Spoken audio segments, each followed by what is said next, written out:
પ્રજાના મત અને ભાવને સમજી સરકાર ધાનેરા તાલુકાને બનાસકાંઠા જિલ્લાના રાખે તે લઈ પૂર્વ ધારાસભ્ય મફતલાલ પુરોહિતની રાજ્યથી લઈ કેન્દ્ર સુધી રજૂઆત પ્રજાના આક્રોશને સમજી સરકાર યોગ્ય નિર્ણય લેવો જોઈએ।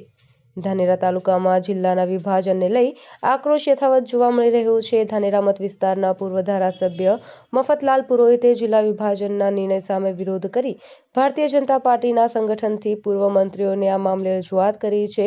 ધાનેરા તાલુકાનો એક જ અવાજ અત્યાર સુધી સાંભળવા મળ્યો છે કે ધાનેરાને બનાસકાંઠા જિલ્લાથી દૂર કરવામાં ન આવે તેને કઈ અનેક કારણો પણ રજૂ કરવામાં આવ્યા છે, જેને લઈ ગતરોજ ધાનેરા શહેરને બંધ રાખી સરકાર સુધી ધાનેરા તાલુકાની પ્રજાએ પોતાનો અવાજ પહોંચાડ્યો છે।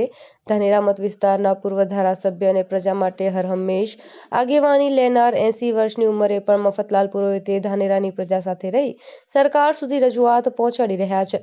મફતલાલ પુરોહિત જનસંઘ પ્રજાના પ્રતિનિધિ તરીકે કામ કરી રહ્યા છે। ધાનેરા મત વિસ્તારની પ્રજા માટે માત્ર એક જ જનપ્રતિનિધિ તરીકે સિંચાઈના પાણી માટે માંગણી કરી હોય તો તે પણ મફતલાલ પુરોહિત છે। વિભાજન બાદ સોશિયલ મીડિયામાં ધાનેરા તાલુકાની પ્રજા મફતલાલની આગેવાની સાથે જિલ્લા વિભાજન બાબતે રજૂઆત માટેની હાકલ કરી છે। સરકારે પૂર્વ ધારાસભ્ય કે પછી સંગઠનને વિશ્વાસમાં લીધા વિના નિર્ણય લીધો છે કે જેના કારણે ધાનેરા તાલુકામાં છેલ્લા 5 વર્ષથી ભયંકર વિરુદ્ધ સાથે આક્રોશ જોવા મળી રહ્યો છે। ગુજરાતની રાજ્ય સરકાર પ્રજામતની અવગણના કર્યા વિના પ્રજાના ભાવને સમજી નિર્ણય લેવાય તેવી રજૂઆત કરવામાં આવી છે। પૂર્વ ધારાસભ્ય મફતલાલ પુરોહિતે ખરા સમયે ધાનેરા તાલુકાની પ્રજાનો અવાજ બની આગળ આવ્યા છે।